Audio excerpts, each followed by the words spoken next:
quero compartilhar com você algo que o Senhor colocou no meu coração muito interessante. Pare de pedir esmolas para a vida. Você é filho do dono do ouro e da prata. Aleluia. Por isso hoje nós vamos saber um pouquinho a diferença entre culpados e responsáveis. Quem são os culpados e quem são os responsáveis pelo nosso sucesso, pela nossa vida, pelo nosso bem-estar, pelas tribulações até que nós passamos. Eu queria que você abrisse a sua Bíblia lá no livro de Atos. Gente, eu já quero fazer aqui, vamos inteirar agora 12 dias de jejum. São mais de, cadê a Michelle? Acho que dá 20 horas de jejum que nós estamos fazendo, não é isso, Kézia? Aproximadamente 20 horas de jejum que nós estamos fazendo. E o Senhor tem feito coisas extraordinárias. Sábado, nós tivemos uma reunião para falar sobre o evento do dia 11. E a glória de Deus veio numa proporção inexplicável, onde o Senhor se materializou em nosso meio. Foi uma experiência impressionante. O cheiro da presença do Senhor invadiu aquele lugar. Hoje pela manhã, no nosso discipulado, antes do culto da família, o Senhor veio de novo e se manifestou de outra forma. E o Senhor está nos pegando por dentro e trabalhando em nós e nos libertando. Sabe por quê, queridos? Nós tivemos no feriado do Carnaval em Goiânia. E a palavra que foi ministrada lá era uma palavra que algumas vezes o Senhor trouxe para a igreja em Rio Verde também. Esse presta atenção no que eu vou te falar, o último sopro do Espírito Santo sobre a terra. Eu diria misericórdia. Sabe por quê? Porque segue depois a volta de Cristo. Então, a pergunta é: como está a sua vida? Como está a sua vida? Ele vai voltar. Isso não é conto da carunchinha. Isso não é livro de autoajuda. Mas a ajuda do alto está aqui essa noite para te fazer arrepender, voltar para Jesus. E quando o seu nome for ecoado nos céus, você vai subir para a glória, para encontrar com o Cordeiro. Amém? Amém?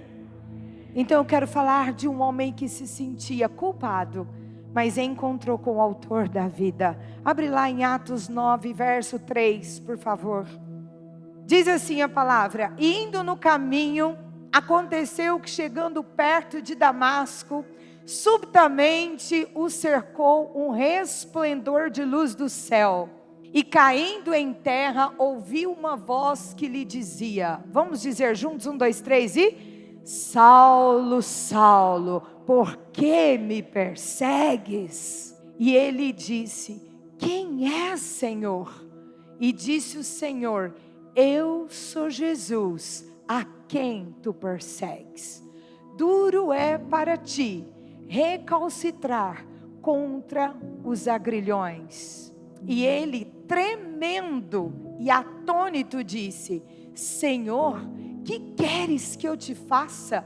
E disse-lhe o Senhor: levanta-te e entra na cidade, e lá te será dito o que te convém fazer.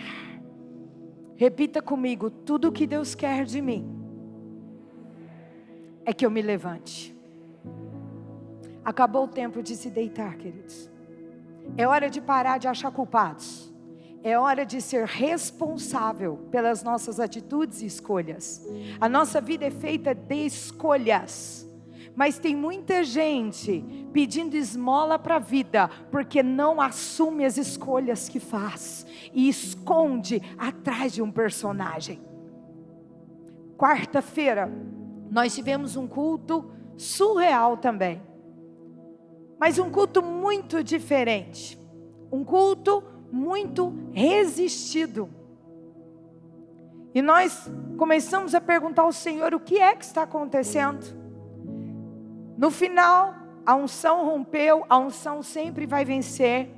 Na sexta-feira nós tivemos a nossa vigília, até 2h40 da manhã. Uma vigília muito diferente em todos os meus anos de vigília. Foi a primeira vez que eu vi uma vigília naquele porte. E lá no nosso congresso foi ministrado que nós viveríamos tempos novos, com situações novas. E eu tenho entendido isso, porque até as nossas guerras estão diferentes. E a vigília no começo foi uma vigília altamente resistida. No final, saímos aqui leves, cheios do Espírito Santo. Mas eu fui para casa intrigada com isso. E eu disse: Deus, o que está acontecendo? E o Senhor falou para mim: o nível de guerra mudou. Quando você estuda o tabernáculo, que é o que nós vamos trabalhar no dia 11, você aprende que o tabernáculo tem 3 lugares: átrio, santo lugar e santo dos santos. Mas existe uma situação que não está dentro do tabernáculo. É o momento das guerras. Muitas vezes, quando você chega na igreja, a equipe de louvor já precisa entender isso. Muitas vezes você vem em guerra, mas você não sabe que está em guerra. Então nós precisamos te levar a guerrear. Mas a guerra é a única situação que não acontece dentro do território do tabernáculo. A guerra, ela acontece fora do tabernáculo. É uma situação inusitada. Na quarta-feira eu disse a Deus: Senhor, o povo está em guerra. E eu senti Deus calado. No segundo momento eu disse: Deus, para onde nós vamos? E o Senhor falou: espera. E eu entendi, nós vamos ministrar louvores de guerra. O Espírito Santo disse: não vai. Mas Deus, o povo está fora do átrio. Deus disse: não, Priscila, o povo está dentro do átrio em guerra. Senhor, como assim?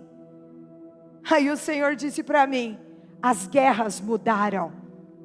Esquece o diabo. Vocês estão perdendo muito tempo com quem já foi vencido por mim. Dessa vez as guerras mudaram. O povo está em guerra com eles mesmos.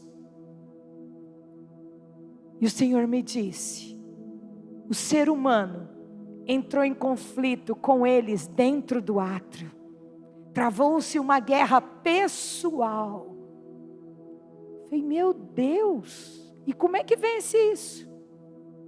E o Espírito Santo disse: chamem pelo meu Espírito. Somente o meu Espírito pode levar meu povo a vencer esse tipo de guerra. Uma guerra conosco. Paulo era um grande soldado romano. Um homem de alto escalão. Um homem que conhecia o coração do rei. Um homem que entrava e saía de todos os lugares. Um homem que falava muitas línguas fluentemente. Um homem criado às barras de Gamaliel.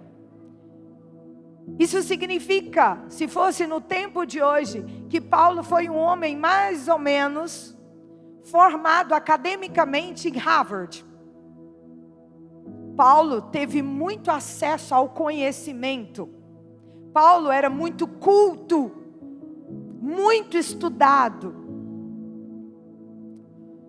Mas Paulo sempre achou que as pessoas eram culpadas, porque ele não se responsabilizava pela ação das pessoas contra Deus. Paulo era um assassino. Paulo matava as pessoas em nome de Deus. Mas no fundo, ele achava que estava fazendo a coisa certa. Ele achava que dessa forma ele estava agradando a Deus.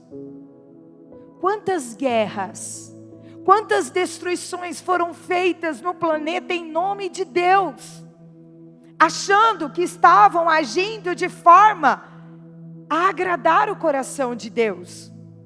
Quantas guerras dentro da sua casa você tem travado em nome de Deus?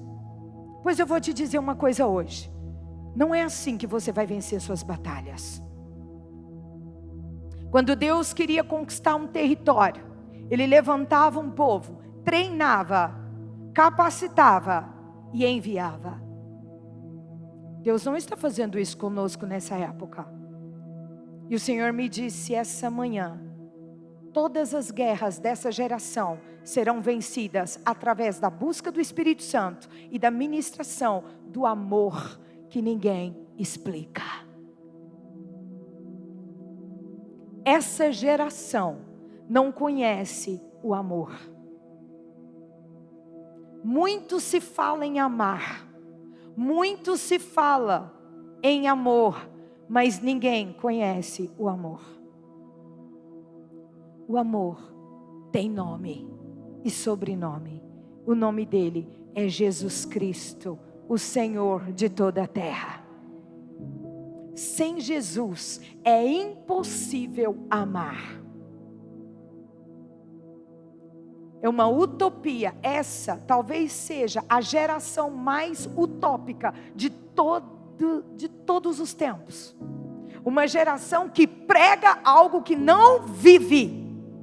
Uma geração que fala na internet coisas que não fazem sentido, porque não vivem o que falam.